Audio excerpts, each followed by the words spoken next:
우리가 좋은 식당에 가서 식사를 하게 되면 먼저 에피타이저가 제공되고 그 다음에 메인 디시, 나중에는 디저트가 나오게 됩니다. 그러니까 말씀을 먹는 것도 이와 동일한 것이죠. 말씀에 에피타이저가 있어야 돼요. 그것은 기쁨으로 주님 앞에 나오는 것입니다. 즐거움으로 나와서 예배를 드리는 것이죠. 그리고 회개함이 있어야 돼요. 그리스도의 보혈의 공로를 의지해서 아버지 앞에 우리는 나오는 것입니다. 그러니까 메인 디시는 온유함으로, 겸손함으로 말씀을 받는 거고요. 말씀의 디저트는 순종입니다. 주의 종 야고보는 말씀을 듣고 난 이후에 순종하지 않는 것은 자기 자신을 속이는 것이라 이렇게 얘기를 했습니다. 말씀을 듣고 난 이후에 순종하지 않으면서 I'm okay, 나 이 정도면 괜찮아, 하나님이 여전히 나를 사랑하실 거야, 이렇게 생각한다면 이것은 착각이요, 스스로 자기 자신을 속이는 일입니다. 그러므로 우리는 말씀을 듣고 난 이후에는 늘 순종함이 있어야 되겠죠. 제가 보니까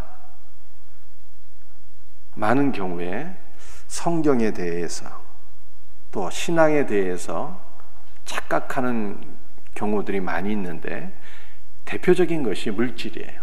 돈입니다. 신앙이 잘못되신 분들 가운데 일부는 돈은 만악의 근원이요, 그러므로 부자는 죄인이다, 이렇게 생각하시는 분들이 있어요. 그렇지 않습니다. 성경은 돈을 사랑함이 만악의 근원이라 이렇게 말씀하고 있어요. 그러니까 정직한 부자는 존경의 대상입니다. 또 어떤 분들은 생각할 때 가난한 사람들, 빈자는 경멸의 대상이다, 저주받은 것이다, 이렇게 생각을 해요. 그렇지 않습니다. 예수님도 가난하게 사셨어요. 예수님은 가난한 이웃을 사랑하시고 긍휼히 여기셨습니다. 청비는 정직한 부자와 동일하게 존경의 대상인 것입니다. 우리가 신앙에 대해서, 말씀에 대해서 착각하면 우리 영혼이 잘못돼요. 이러한 일이 없기를 주의 이름으로 축복합니다.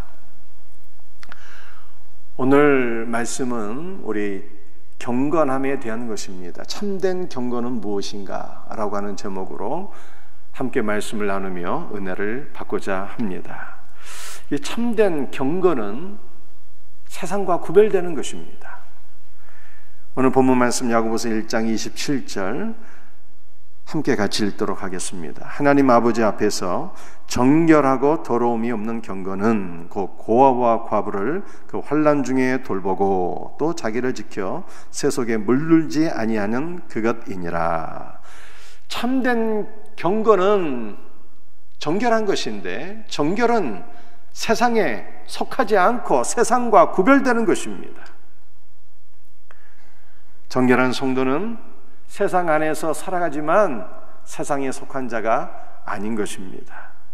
빌립보서 3장 20절에 우리의 시민권은 하늘에 있는지라 거기로부터 우리를 구원하시는 자 주 예수 그리스도를 기다리노니 라고 했습니다. 바울이 말한 대로 성도는 하늘나라의 시민권자입니다. 그러므로 우리는 이 세상에 속한 자가 아니기 때문에 우리가 속한 바 영원하신 하나님의 나라를 바라보고 소망하며 추구하며 살아가는 것입니다. 히브리서 11장 15절 말씀을 보면 그들이 낳은 바 본향을 생각하였더라면 돌아갈 기회가 있었으려니와 그들이 이제는 더 나은 본향을 사모한다 라고 말씀하고 있습니다. 아브라함을 비롯한 모든 믿음의 족장들은 하나님 나라의 시민권자들이었기 때문에 이 세상을 바라보며 살지 않았습니다. 여러분들 아브라함의 고향이 어디입니까? 아브라함의 고향이 갈대아 우르이거든요. 갈대아 우르는 전 세계에서 가장 탁월한 문화와 문명이 꽃피었던 곳입니다. 얼마나 살기가 좋았을까요? 그런데 아브라함과 믿음의 족장들은 그들이 나온 바 그 갈대아 우르 찬란한 문화와 문명이 있는 그곳으로 돌아갈 기회가 얼마든지 있었지만 단호히 거절했대요. 그리고 더 나은 본향을 사모했는데 그 더 나은 본향은 바로 하나님의 나라인 것입니다. 하나님의 나라를 바라보며 소망하며 살았을 때 하나님께서 내가 아브라함의 하나님인 것이 너무나도 자랑스럽다 이렇게 말씀하신 거예요. 그러므로 세상을 바라보고 추구하는 자는 올바른 그리스도인이 아닙니다. 신자는 세상 안에 살아가고 있지만 세상과 구별된 자들입니다. 여러분들, 우리는 어떻게 세상과 구별된 자들이 되었을까요? 하나님의 선택에 의해서 세상과 구별된 성도가 된 것입니다. 바울은 로마서 8장 29절 30절에서 이렇게 말씀하고 있어요. 하나님께서 미리 아신 자들을 또 미리 정하시고, 정하신 자들을 또한 부르시고, 부르신 자들을 의롭다 하시고, 의롭다 하신 자들을 영화롭게 하셨다 이렇게 말씀하고 있잖아요.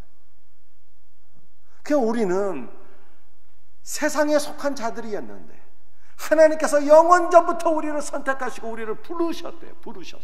세상에서 불러주셨다는. 그러니까 부름받은 자들을 가리켜서 교회라고 하잖아요. 성령께서 우리의 이름을 다 불러주신 거예요.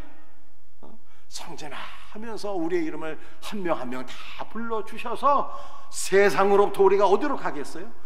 그리스도께로 가게 된 거예요. 그러므로 우리는 세상에 속한 자가 아니고 이제는 그리스도께 속한 자가 된 것입니다.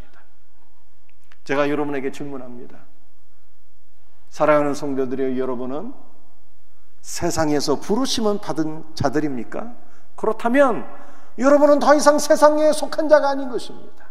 그리스도께 속한 자가 되었고 세상과는 구별된 거룩한 성도가 된 것을 믿으시길 바랍니다. 고린도전서 1장 2절 말씀이에요. 고린도에 있는 하나님의 교회 곧 그리스도 예수 안에서 거룩하여지고 성도라 부르심을 받은 자들과, 여러분들, 우리는 고린도 교회가 어떤 교회인 것을 이미 잘 알고 있습니다. 문제가 많은 교회였어요. 도덕적으로, 윤리적으로 흠이 많은 교회였습니다. 그런데 하나님께서 그들을 뭐라고 말씀하십니까? 부르신 자들이래요. 세상에서 부르셨기 때문에 너희는 거룩한 성도라 그렇게 말씀하셨습니다. 물론 우리의 거룩은 성화의 과정을 통해서 확실하게 드러나게 됩니다. 그러나 부르심을 받은 성도는 이미 거룩한 성도가 되었다고 말씀하고 있습니다. 옛사람은 죽고 새사람이 되었기 때문입니다. 그리스도의 생명과 본성이 우리 안에 심어졌기 때문입니다. 그리스도의 생명과 본성이 우리 안에 심어져서 우리는 더 이상 세상을 사랑하고 추구하지 않습니다.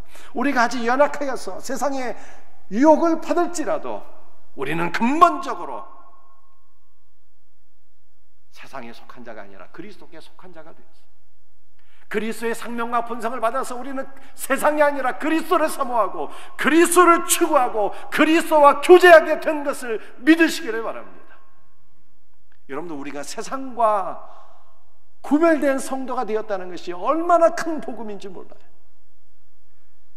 갈라디아 6장 14절 말씀입니다. 그러나 내게는 우리 주 예수 그리스도의 십자가 외에 결코 자랑할 것이 없으니 그리스도로 말미암아 세상이 나를 대하여 십자가에 못 박히고 내가 또한 세상을 향하여 그러하니라 라고 말씀하고 있습니다. 예수 그리스도의 십자가로 말미암아 세상이 나를 향하여 죽고 나도 세상을 향하여 죽었다는 것입니다. 예수 그리스도의 십자가로 우리는 세상과 완전히 구별된 자가 이미 되었어요. 그러므로 타락한 세상이 하나님의 심판을 받아 멸망할 때에 우리는 멸망하지 않는 것입니다. 왜냐하면 세상에서 하나님께서 우리를 불러주셨기 때문에, 우리는 세상에 속한 자가 아니라 그리스도께 속한 자가 되었기 때문에 세상에 멸망할 때 우리는 멸망하지 않고 구원받는 복된 성도가 된 것을 바울이 갈라디아 6장에서 말씀한 거예요. 여러분들, 우리는 세상에서 부르심을 받았어요. 세상과 구별된 신자가 되었습니다. 그런데 우리가 세상과 구별된 신자가 되었다는 것은 우리의 삶 속에서 반드시 확실하게 입증이 되고 드러나야 되는 것입니다. 어떻게 우리가 세상과 구별된 신자가 되었다는 것을 우리의 삶 속에서 구체적으로 입증할 수가 있을까요? 여기에 대한 말씀이 오늘 본문 야고보서 1장 27절이에요. 하나님 아버지 앞에서 정결하고 더러움이 없는 경건은 곧 고아와 가버를 그 환난 중에 돌보고, 세상과 구별된 신자가 되었다는 것이 우리의 삶 속에서 고아와 과부를 돌보는 것으로 나타나는 것입니다. 감기와 사랑은 속일 수가 없다 하잖아요. 감기에 걸렸어요. 콜록콜록 기침이 계속 나오는데 감기를 아무리 숨기려고 해도 숨길 수가 없거든요. 내가 누구를 사랑하는데 이 사랑하는 마음도 숨길 수가 없잖아요. 계속해서 이게 드러나는 것이거든. 마찬가지로 우리 안에 있는 참된 경건, 하나님을 향한 우리의 신앙은 숨길 수가 없어요. 저절로 그리스도의 사랑이, 그리스도께 대한 우리의 믿음은 저절로 이렇게 드러나는 거예요. 어떻게 드러날까요?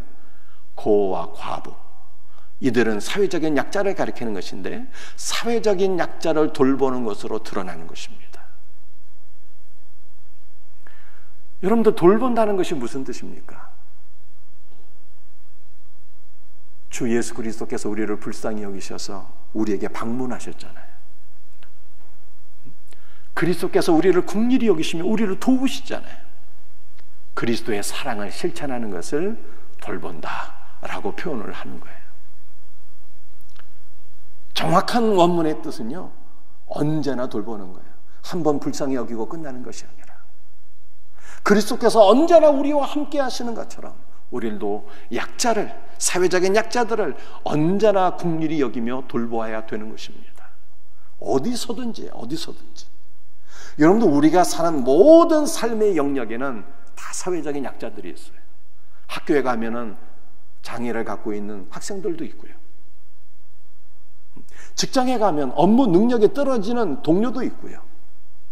우리가 살고 있는 아파트 단지에도 사회적 약자들이 계신데 경비를 서시는 분들, 청소하시는 분들, 이런 분들이잖아요. 그러니까 우리 주변에 사회적 약자가 없는 곳이 없어요. 그래서 우리는 언제나 어디서든지 그리스도의 사랑을 이러한 사회적 약자들에게 실천하는 것이 참된 우리의 경건을 입증하는 길이다 라고 성경이 말씀하고 있는 것입니다.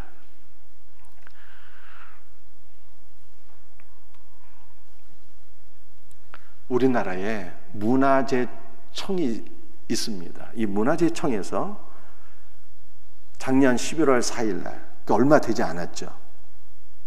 11월 4일 날 로제타 홀의 한글 점자 교재를 문화재로 공식 등록하고 이것을 공표했습니다.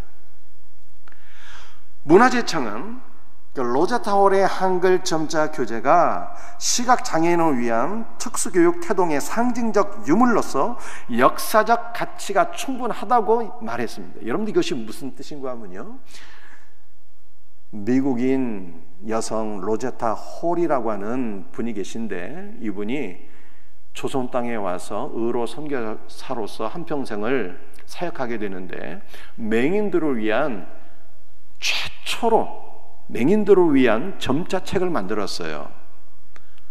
그러니까 맹인들이 점자책을 통해서 글을 익히게 된 것입니다. 그래서 이분이 조선 최초로 만든 이 한글 점자책이 역사적인 가치가 충분하다, 이렇게 입증이 되어서 이 점자책을 문화재로 등록했다는 뜻이에요. 그런데 제가 아주 오래전에 이 로제타 홀에 대한 이야기를 해드린 적이 있는데 여러분들 혹시 기억하십니까? 그런데 이 로제타 홀에 대한 것이 최근에 기독신문과 여러 일간지와 인터넷 포털 사이트에 이분에 관한 이야기가 다시 이렇게 기록이 되었어요. 왜냐하면 문화재청에서 이분이 만든 한글 점자 교재를 문화재로 등록했기 때문인 것입니다. 그래서 제가 여러분들이 다 잊어버렸을 것 같아서 이 로제타 홀에 관한 이야기를 다시 한 번 더 해드리고자 합니다. 윌리엄 제임스 홀이라고 하는 청년이 있었습니다. 이 청년이 1877년 1월에 17살의 나이로 사회에 첫 발을 내딛게 되었어요. 이 청년의 직업은 목수 견습생이었습니다. 열심히 일을 배우고 노동하게 됐는데 그만 병에 걸리게 되었어요. 기침이 심해지고 열이 계속 나고, 그래서 더 이상 일할 수가 없어서 만 2년 만에 직업을 내려놓고 집으로 돌아와서 죽을 날을 기다리게 되었습니다.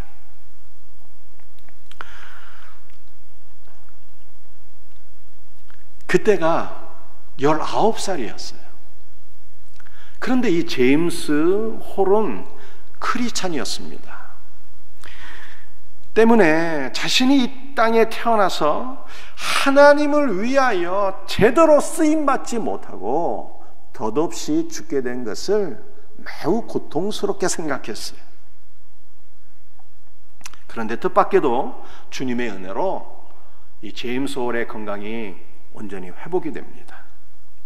다시 살아난 이 제임스 홀의 가슴 속에는 이제 나에게 주어진 짧은 인생을 내가 어떻게 가치 있게, 뜻 있게 주님을 위해서 보낼 수 있을까, 이러한 고민으로 가득 차게 되었어요. 하지만 자신을 돌아본 제임스 홀은 배운 것이 없어서 자신의 능력이 심히 제한되어 있다라고 하는 것을 깨닫게 되었어요. 그래서 이 친구가 내가 하나님 앞에 쓰임받았으면 좋겠는데 어떻게 할까를 고민하다가 공부를 해야 되겠다, 이렇게 결단을 하게 됩니다. 이 제임스 홀은 일과 공부를 병행하면서 1885년도에 온타리오주 킹스턴에 있는 퀸즈 의과대학에 입학을 하게 됩니다. 마침내 1889년에 의사 자격을 따게 돼요.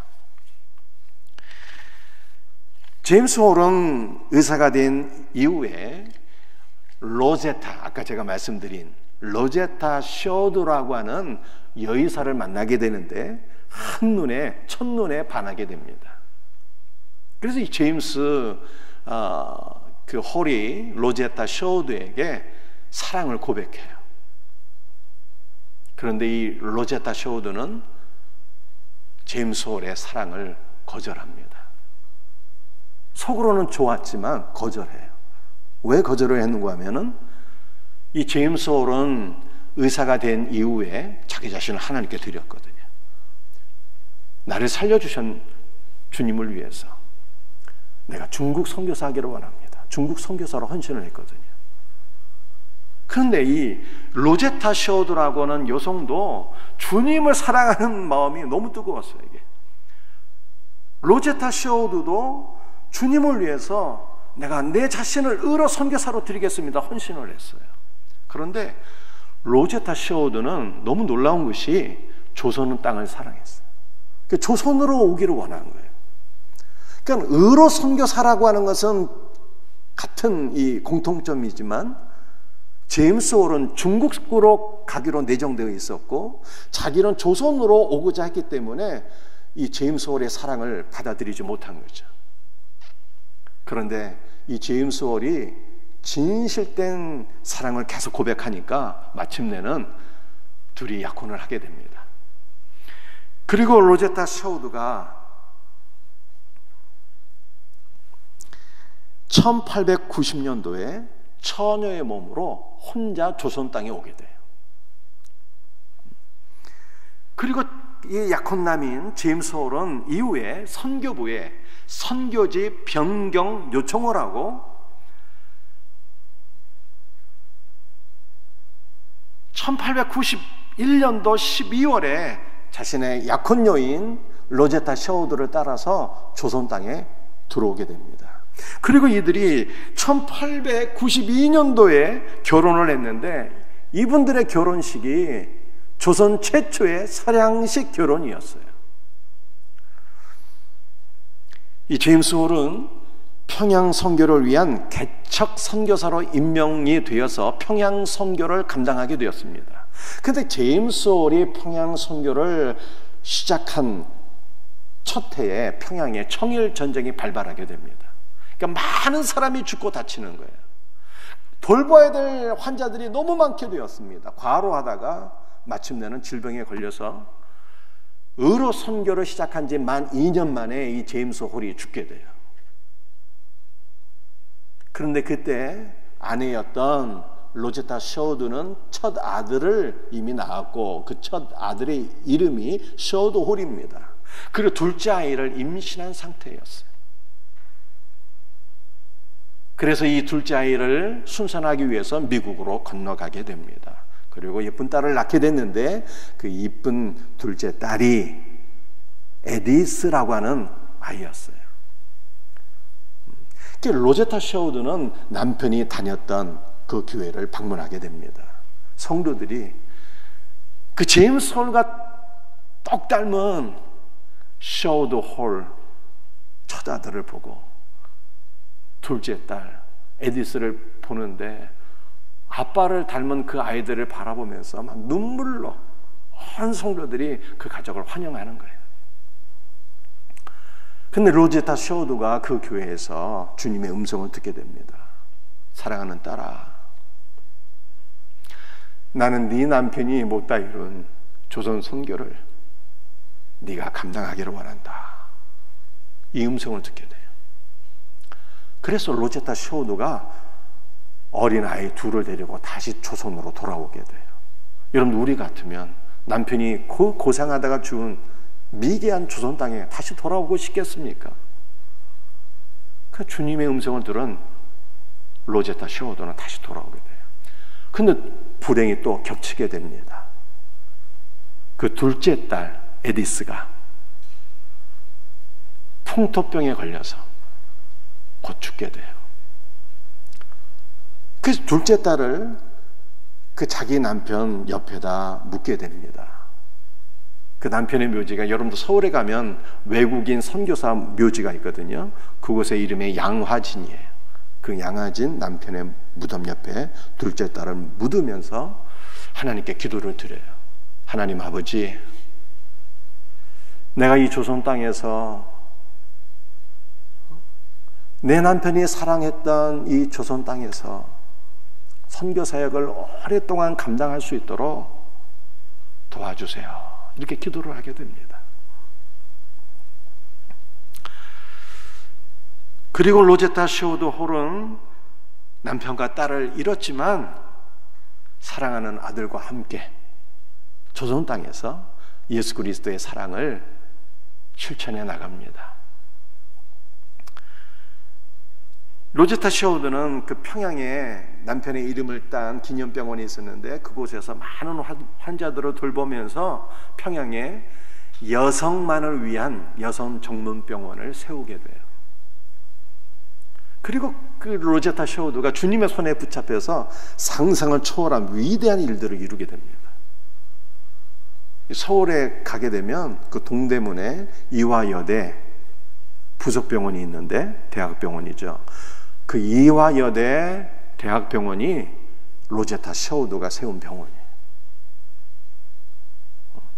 또 경성, 서울에서 그 경성 여자의학 전문학교를 세웠는데, 경성 의학 전문학교가 지금의 고려대학교 의과대학인 것입니다.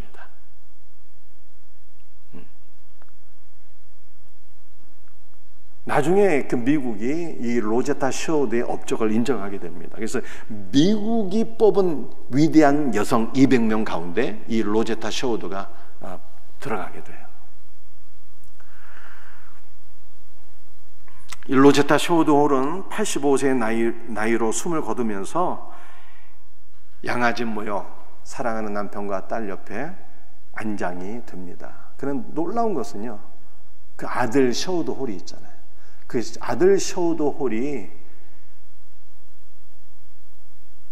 우리나라의 결핵 퇴치를 위해서 엄청난 공헌을 하게 됩니다.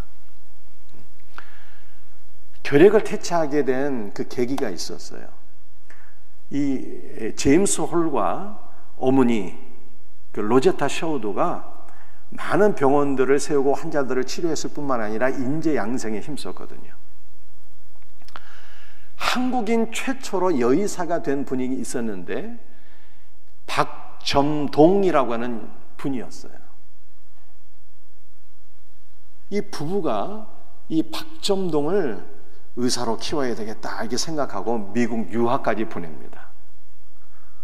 미국에서 의과대학을 졸업하고 돌아와서 한국인 최초의 여의사가 돼요. 박점동이라고 하는 분이에요. 큰아들 시어도 홀과는 어렸을 때부터 가족처럼 같이 지냈어요. 그런데 이 박점동이 의사가 되고 난 이후에 결핵에 걸려서 죽게 되는 일이 있게 됩니다. 이 큰아들 이 시어도홀이 이것을 보고 충격을 받고 내가 의사가 되어서 이 조선 땅에 결핵을 퇴치해야 되겠다라고 결심을 하게 됩니다. 시어도홀이 미국으로 건너가서 의과대학 공부를 하고 다시 돌아와서 우리나라에 결핵협회를 세우고, 당시 결핵이 우리나라에 굉장히 만연했다고 그래요. 왜냐하면 환경이 더러우니까. 결핵이 너무 많았는데 그 결핵 퇴치를 위해서 헌신의 열정을 다 기울이게 됩니다. 많은 일들을 감당하게 되는데 다 설명할 수가 없어요.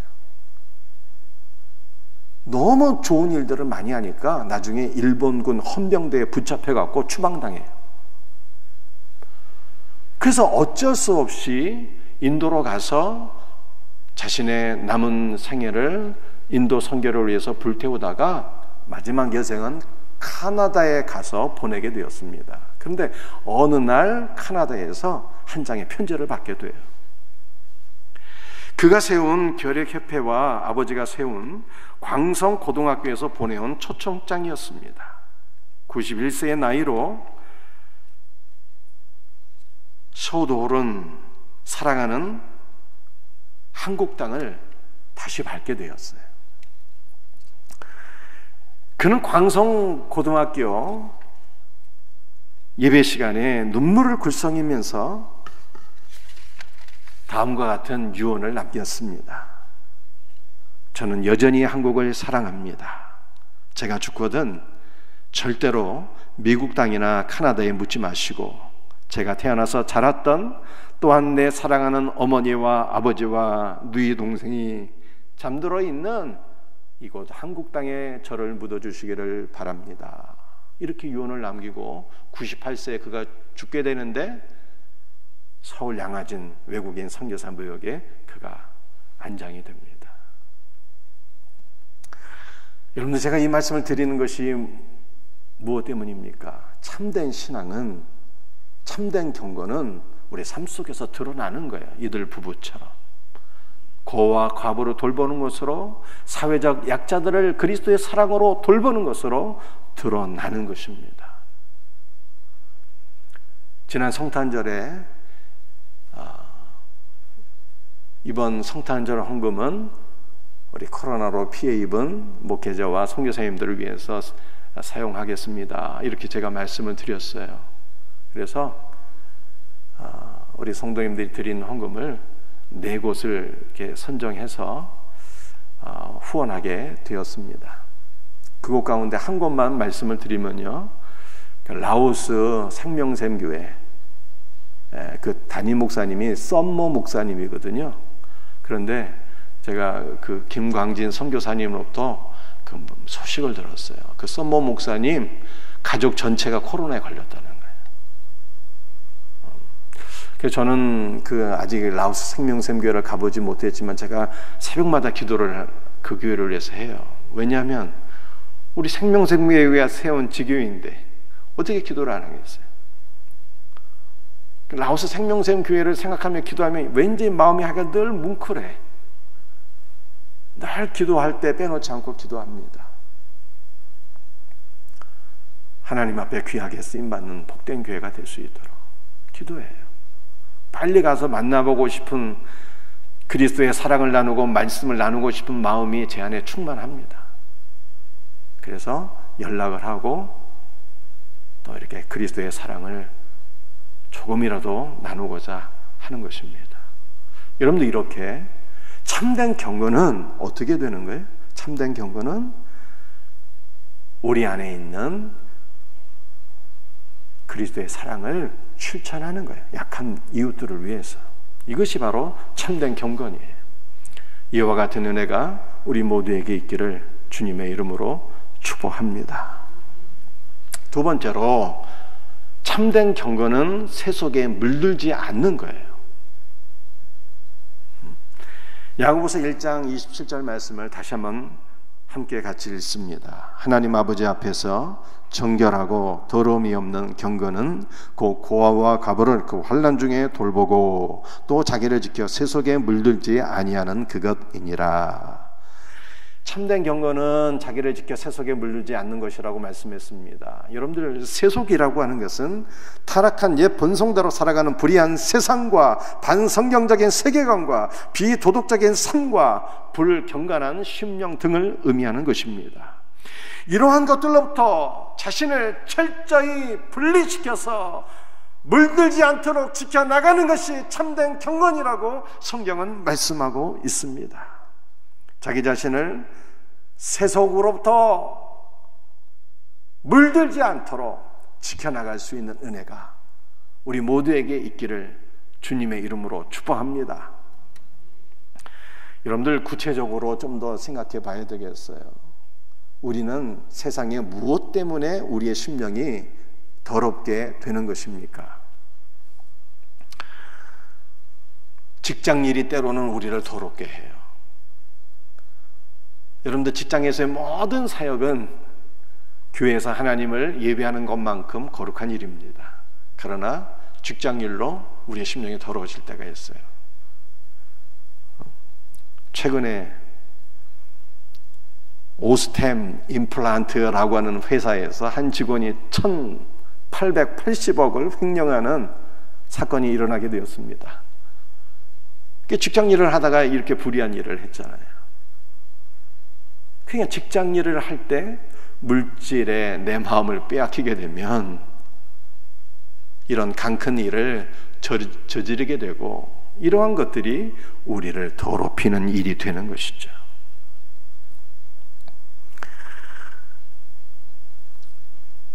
인터넷 동영상, 더러운 만화들, 이런 것들로 우리의 내면이 더럽혀지지 않도록 해야 됩니다.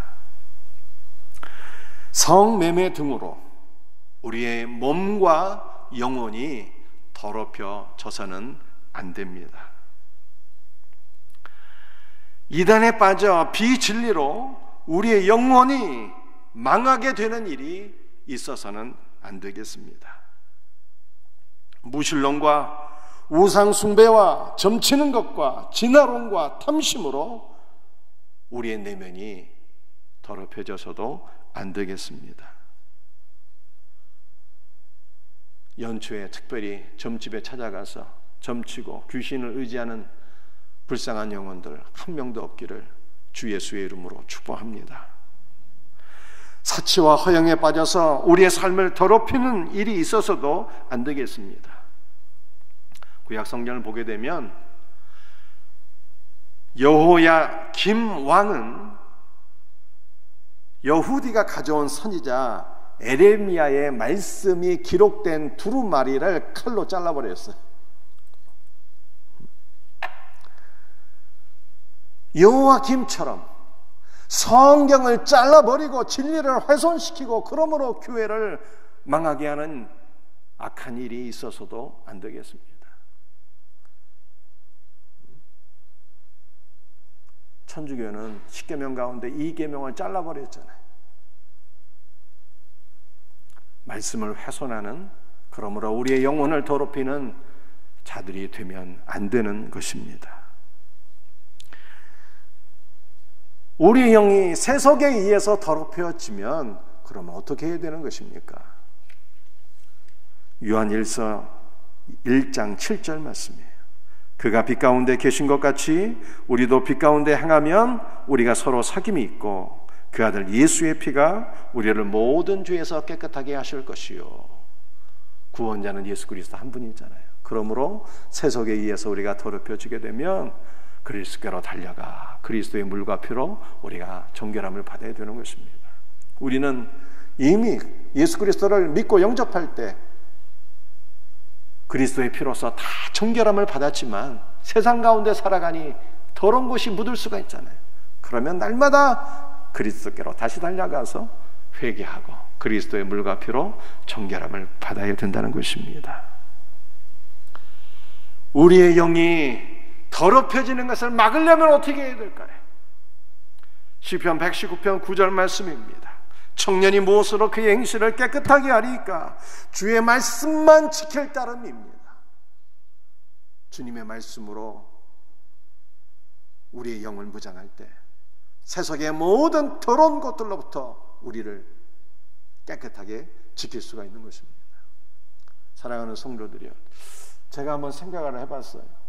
우리 한국교회가 언제부터 성경 읽기가 약화되었을까? 저는 모태 신자인데 어렸을 때부터 성경을 계속 읽었어요. 제가 주일학교 다닐 때, 중고등학교 다닐 때 그때는요 그냥 뭐 성경 읽기가 거의 모든 성도들이 다 기본적으로 1년에 1독은 기본 다 하지 않았습니까? 그래서 매삼주오란 말도 나왔잖아요. 매삼주오. 매일 석장, 주일 5장이면 1년에 성경 1독한다. 그래서 매삼주오 하면서 기본적으로 1년에 성경 1독 다 했어요. 그러니까 어느 순간부터 이렇게 성경 읽기가 약화되었을까? 제 생각을 해보니까 퀴티가 도입되면서부터, 제 생각은 그래. 퀴티가 도입되면서부터. 퀴티가 굉장히 좋은 거거든요. 근데 문제는 연세 드신 분들은 퀴티가 뭔지 어떻게 하는지도 알지도 못해.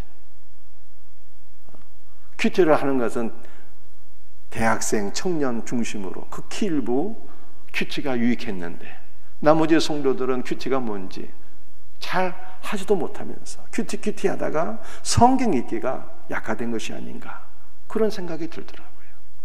사랑하는 성도들이요, 묵상, 퀴티도 성경 읽기부터 시작하는 거예요.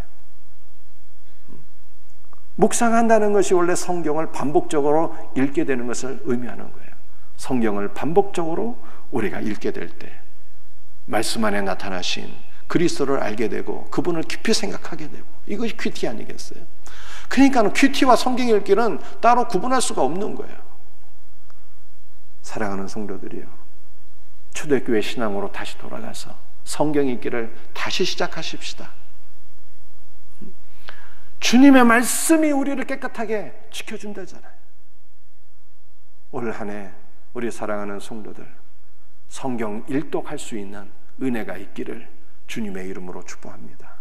여러분도 오늘 그 성경 읽기표 다 받으셨죠? 못 받으신 분들은 나갈 때 꼭 받으세요. 그래서 성경 읽기표에 여러분들 이렇게 매삼주 하시면서 표시하시고 꼭 일독할 수 있는 은혜가 있기를 바랍니다. 마태복음 6장 13절 말씀에 우리를 시험에 들게 하지 마시고 다만 악에서 구하시옵소서. 우리는 악한 영으로부터 보호받기 위하여, 세속에 물들지 않기 위하여 기도해야 되는 거예요. 우리를 시험에 들게 하지 마시고 다만 악에서 구하옵소서. 기도하게 될 때 우리 주님께서 우리 영혼을 지켜주시는 거예요. 사단의 시험에 떨어지지 않도록, 세상에 물들지 않도록 우리 주님이 우리를 지켜주실 것을 믿습니다. 그러니까 말씀과 기도 외에는 방법이 없는 거예요. 말씀을 마치도록 하겠습니다. 참된 경건이란 무엇인가를 말씀드렸어요. 세상과 구별되는 거예요. 우리는 세상으로부터 부르심을 받았잖아요. 그리스도께로. 그래서 우리의 소속은 그리스도지 세상이 아니다 말이에요. 우리는 세상과 구별된 신자가 되었어요.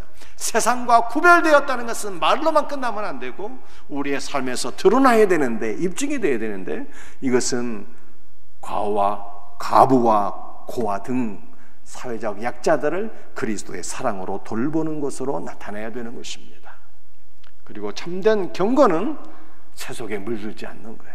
물들지 않는 방법은 말씀과 기도로 무장하는 것 외에는 없습니다.